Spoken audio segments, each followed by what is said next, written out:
Good evening, class.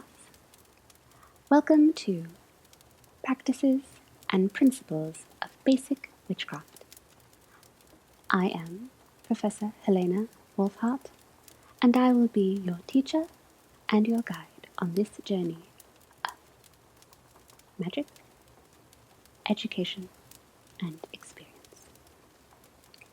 We will start this semester studying forms of divination. But first, what is divination? Yes, Drusilla? You were literally going to ask me, what is divination? Very good. I guess you're lucky that that's where we start. Thank you. What is divination? The dictionary defines divination as the art of foretelling of future events or discovery of things secret or obscure by the aid of superior beings such as spirits, deities, or by certain rites, experiments, observation, and so on. Truly, to divine is to see, to know, to engage in the world and perceive information about the world in a way that goes beyond our basic 5 senses. There are some divinatory practices which are inherent or inborn, a kind of sixth sense or magical ability.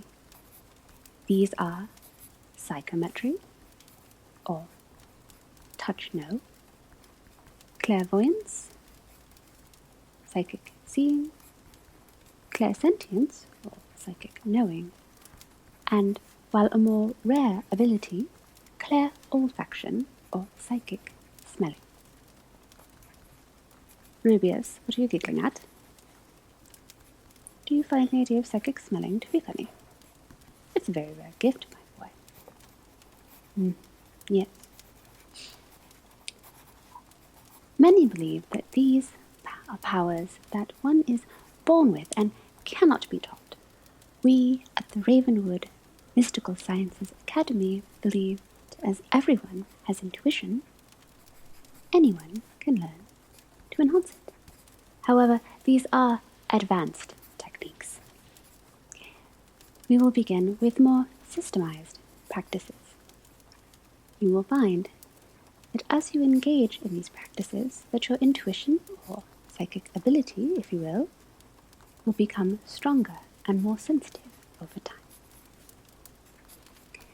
There are a number of traditional formalized divinatory systems, such as cartomancy, or tarot cards, scrying, chiromancy, haruspicy, augury, astrology, tessiography or tea reading, and numerology. Dream interpretation can also be a form of divination. Today, we will begin with chiromancy, more commonly known as palm reading. Please open your textbook, The Future in Hand, The Art of Palmistry.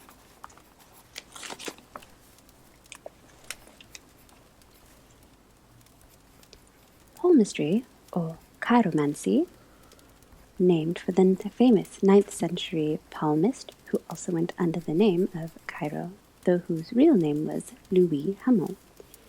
It is a very popular and quite accurate form of divination.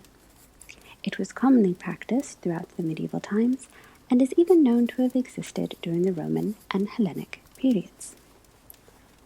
As with other types of divination, there are fixed meanings to learn. In this case, the lines of not only the palm, but also the wrist, and fingers. And of course, there is also a need for some carefully applied intuition. Take a look at your own hand. Yes, good. Palm up, please, Gerald. Very good. The hand changes throughout your life. The lines you see in your palm now are not quite the same as they were a year ago, and most likely quite different from 5 years ago. You are a different person. You've had new experiences, heartache, joys, you've learned things, and so your palm changes with you. Although your hand gives a general outline of your life, it is only tentative. You always have the final decision on the course your life will take. This is true of all forms of divination, as their future itself is not fully written. When we practice divination, we are looking down the road of a person's life. We cannot clearly see the destination, but we can help them to see the path directly ahead more clearly. Much like a physician's examination or a consultation with your herbalist, palm reading is a diagnostic reading. It can point out forces that operate within or without yourself, or those closest to you, and point out the logical results of those forces. With this information, one can then either accept or change. As a practitioner of public divinatory arts, one must be very careful in your phrasing when you look into your subject's palm. Some lines may show a particular area in which your subject has a very serious problem. This should be represented as an area of possible weakness or challenge. Never claim that any part of the hand is troublesome, wrong, evil, or problem. We do not judge, we only observe. On the rare occasion you may encounter that particular combination of lines that indicates a premature death, do not, I repeat, do not, under any circumstances, blurt this to your subject. Rather, emphasize the need for great care in the future to avoid illness, accidents, or whatever the rest of your reading may imply to be a possible cause. Again, we do not judge, we do not assume.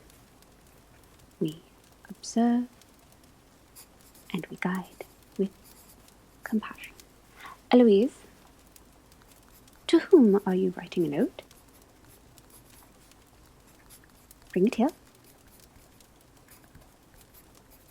Oh, well, this is not a note, Eloise. This is quite a lovely drawing. Eloise, do you doodle at your desk? Come, you are not in trouble. Do you doodle at your desk? Yes. Do you find that this doodling assists in your concentration? Well, very good. This is a lovely doodle, and I will encourage you to continue. Back to your seat.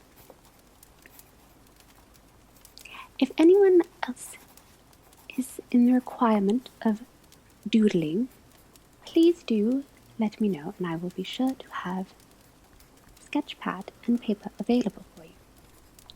Passing notes in class is, to be sure, prohibited. Thank you. As a palmist, or practitioner of any soothsaying, foretelling, divinatory practices, your attitude and your energy, your tone, or what might be called your tableside manner, are of great importance. Never try to second-guess your subject by adding on-the-spot observations or facts that you may know beforehand, but which did not show in the poem. If you're reading the poem, read the poem and only that. That is what they are there for. That is what you are to do. We do not push, cajole, gaslight, manipulate our subjects. We only tell them what we see. Now, to begin, which hand do you read? For a right-handed person, the left hand shows what they were born with and the course their life would have taken had they gone as things were, unchanged from the time they were born.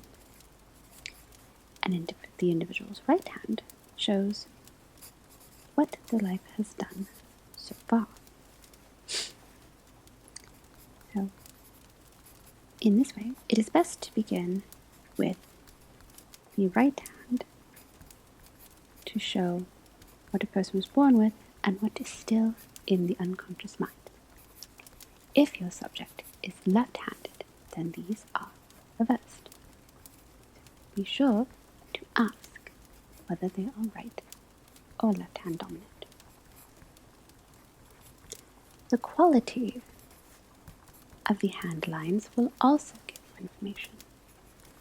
If the lines of the hand are deep and clear, they indicate a person who experiences and understands much of the joy and pain their life will encounter.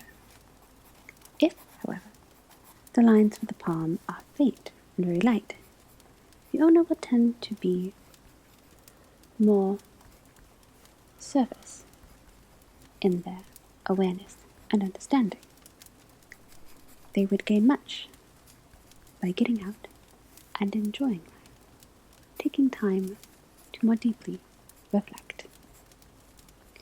A line that forms a sort of chain indicates a weakness in which the line symbolizes. A multitude of lines across the palm indicates a very complex person. Let us begin with the lifeline. The lifeline is the most major line of the poem. It indicates, in very general terms, something of the course your life will take. The lifeline curves about the thumb. At the very beginning, it is usually joined with the headline, and at the point at which the head and headlines separate indicates the relative time at which you become emotionally independent from your parents. You begin to develop your own thoughts, awareness, and personality. If the two lines are never in contact at the beginning, this indicates a very independent person indeed. The lifeline is the only one on the hand that can be divided into an approximate scale of time, with the sections signifying years, and can be used to foretell major events to within a year or so of their happening. Taking Using a soft pencil, divide your lifeline into 3 equal sections. Yes, now, yes, do. Thank you. Tom, are you in need of a pencil? Yes, you may use your pen if you wish. Fox, you have a question? Yes. Yes, include the portion that is merged with the headline. Thank you, Fox. Everyone has their sections? Yes? Good. The first section will count for approximately 25 years and can be so subdivided accordingly as you read through the rest of the poem. The same will apply for the second and third sectors, though the third may be a bit condensed. A deep, clear lifeline running smoothly around its full length betokens rich, full life, good health throughout. As mentioned earlier, a line that is in the form of a chain denotes potential poor health. If the line is chained in its latter portions, the subject should be aware of bad health in later years and focus on taking good care. A parallel to the lifeline on the side of the Mound of Venus shows useful luck and natural vitality working for the subject. This is always a positive sign. On many poems you will note that there are a number of tiny lines that run from the line of the head to the lifeline. Each of these indicates a goal of some kind that your subject will attain. If you work out the above time scale carefully, you should be able to tell within a few years, either before or after, when a major event will happen. What will they be? Well, unfortunately, that is a line of sight that is beyond the art of palmistry. About 2/3 of the way down the lifeline will, at times, be a triangle formed by 2 short minor lines and a part of the lifeline itself. If this triangular shape, which can vary in size, is present, then a talent of some sort is possessed, a kind of art from which the subject can gain considerable personal satisfaction. Remember that personal satisfaction does not necessarily mean commercial success, but deep enjoyment. You see this line, do encourage their talent, do not promise them fame and fortune. Never make promises to a subject. If you see a sudden change of direction or angle in the lifeline, this is indicative of a change of course in life. Using your sectioned timescale, calculate and note the approximate date. Care should be taken at this time of life, for the change may be drastic. A break in the lifeline will mean trouble, and if the break occurs in both hands, it can be fatal unless great care is taken. Remember, there are no absolutes in the future. If a new line begins outside the break or is parallel to the lifeline and continues along the Mount of Venus, just the pad of the thumb, the trouble may not be too drastic. Encourage care, smart planning, and regular health checks. Next, let us look at the head and heart lines. The line of the head, as we have discussed, begins under the first finger in conjunction with the lifeline, running horizontally across the palm. The heart line begins below the pinky and runs horizontally across the palm above the headline. Note the relative lengths of the head and heart lines, for this will tell whether your subject tends towards a more intellectual worldview or one who leans more towards their emotions and intuition. For many people, these lines are of nearly equal length. For a few, there will be an obvious difference. Here it is up to you, the palmist, to use your judgment as to how important this difference is. The headline shows, by its length and depth, the intellectual capability of the subject. A long, deep, clear headline shows a clear, strong intellect that can be of great value to the person possessing it. On rare occasions, you may meet someone whose heart and headlines join to form a single deep line that cuts across the palm. Such a person is always an interesting read and an interesting study, for here the head and heart are united, and few barriers can stand before one whose intellect and intuition are so in line. A subject with such a rare joining of lines may be destined for greatness of one kind or another.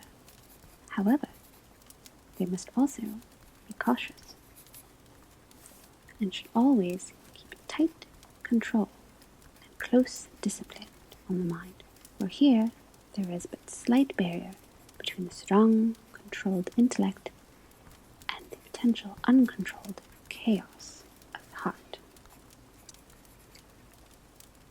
The heart line indicates, by its length and depth, the strength of your emotional and intuitive capabilities. A subject who has a long, deep heart line is likely to feel everything deeply, both the good and the bad, the joy and the sorrow, throughout their life. The emotions will be important to such a person, and judgment and hunches are likely to be given attention and variable results. Occasionally, you may find a subject whose head and heart lines are of equal depth and intensity. Such a person both feels deeply and thinks intently, and may have habits of rumination or intellectualizing their emotions. Next is the line of fate, sometimes also known as the luck line. This line does not occur in everyone's hand. Its length and depth will show just how much good fortune a subject may have. For some, this line will run strong and deep from the wrist to the middle finger. For such a person, luck seems to come readily and freely, and they will seem to do well with no apparent effort whatsoever. For the majority, however, the fate line will be weak or non-existent. It should be noted that a weak or invisible fate line is not an indication of bad luck. The line of fate can give you some very interesting insights into the personality of the subject, ones that may not be apparent on the surface. For example, a fate line may be deep and unbroken up to the line of the heart, then break or disappear entirely at that point. People with such lines might let emotions obstruct much of the good fortune that would normally come their way. In such a person, worry fear, temper, and the like may have a limiting effect on them and on their life. Some advice on this point can be very valuable to such a person. Similarly, a luck line breaking or terminating at the line of the head may indicate individuals who get in their own way by being overcautious and thinking things over too much. When they finally have made up their mind, the opportunity has passed and nothing is gained. Each of these problems can be overcome by watching for the lines and correcting them before they do harm. A subject whose fate line starts over the mount of the moon, or the pad below the pinky, will probably have a peaceful and pleasing life. There is a traditional saying that they will be happy without trying. If the line starts at the wristlets, wealth will be inherited or a rewarding career gained. If the line of fate branches near the bottom, with one branch running over to the mount of the moon, good fortune will come in the form of a marriage or other attachment. And on that note, let us move to the marriage lines. The marriage lines occur, appropriately, above the beginning of the heart line.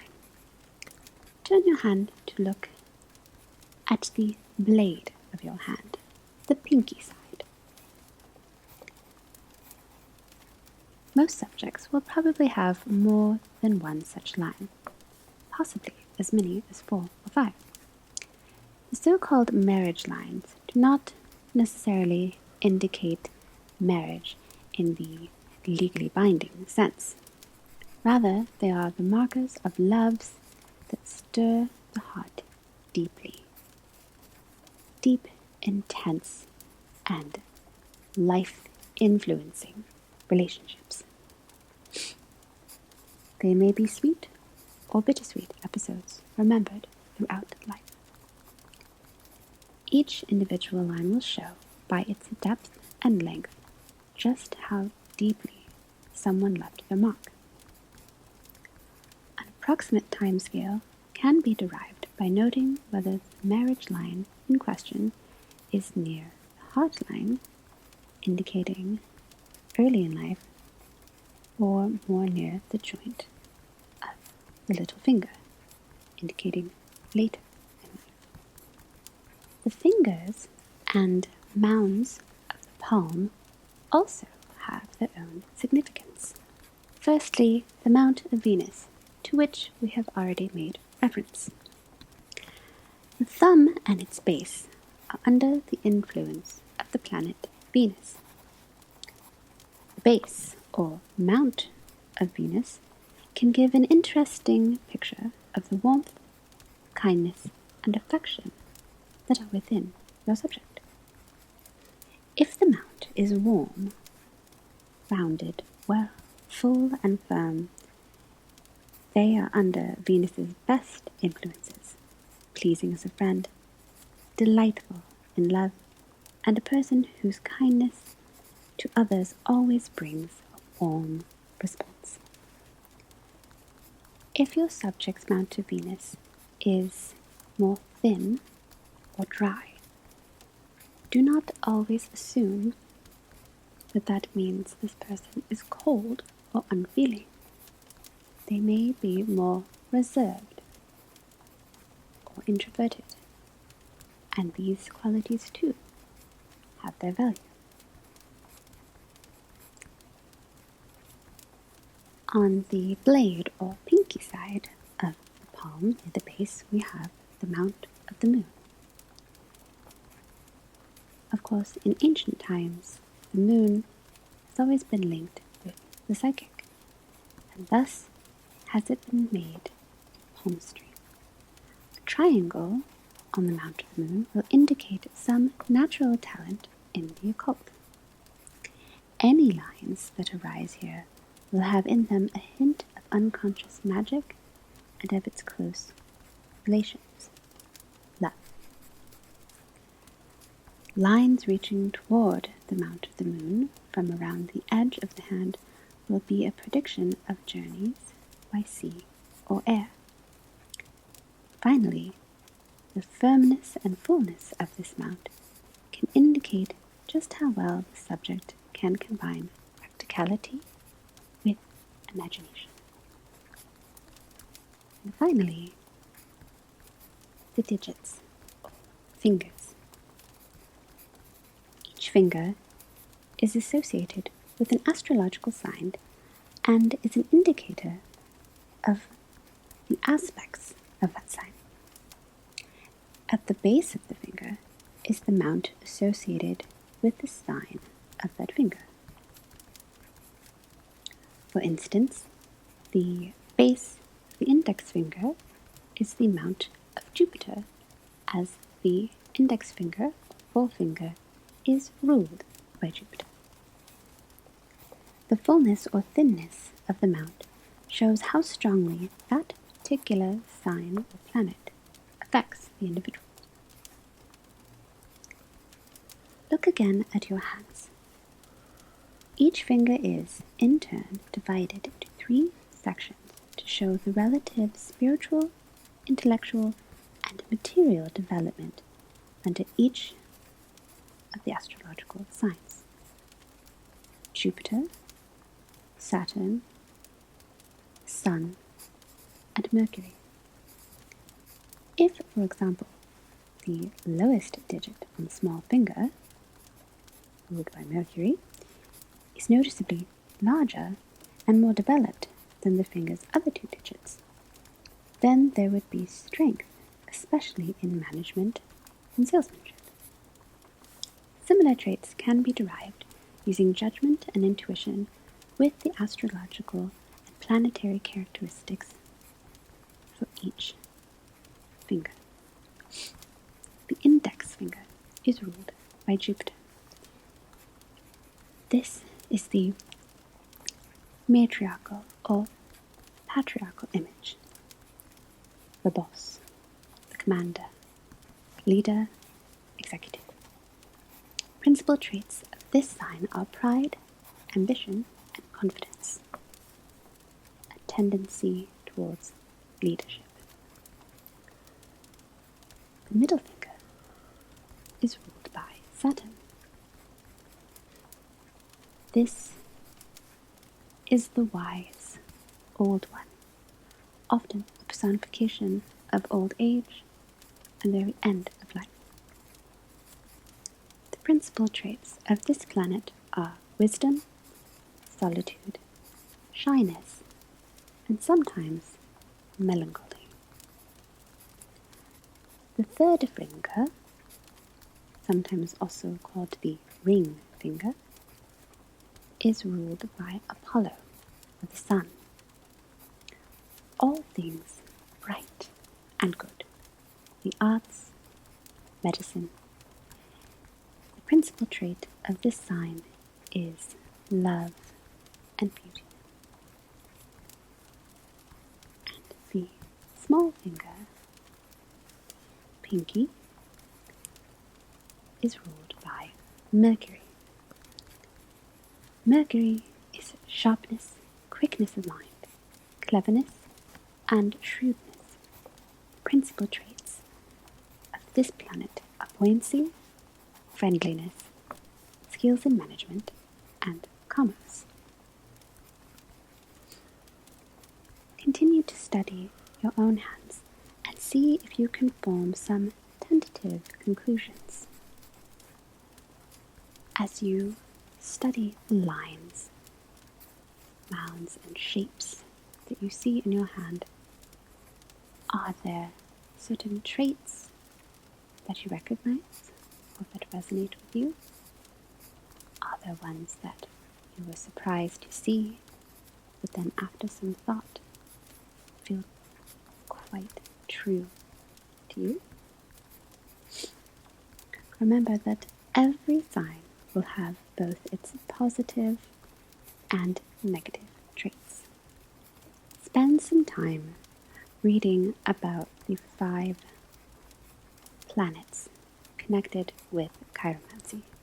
Venus, Jupiter, Saturn, the Sun, and Mercury, so that you may learn more about their traits. In order to be successful in palmistry, one will have to learn the many lines, mounds, and planetary forces connected with the shapes and portions of the hand and fingers. Study will be your friend, but practice is what will bring you greatest knowledge. You must strengthen and exercise your intuition as much, if not even more, than you memorize your symbolism. With that is this evening's lesson. Your homework for this week will be to draw a palmistry map, a hand map, to help you practice and learn your lines, and then to make a reading of first your own hand and then a hand of someone else. You may partner with another student in class or ask a friend, family member or loved one to allow you to read their poem. Any questions or assistance, you can find me in my office during office hours. And until next week, I bid you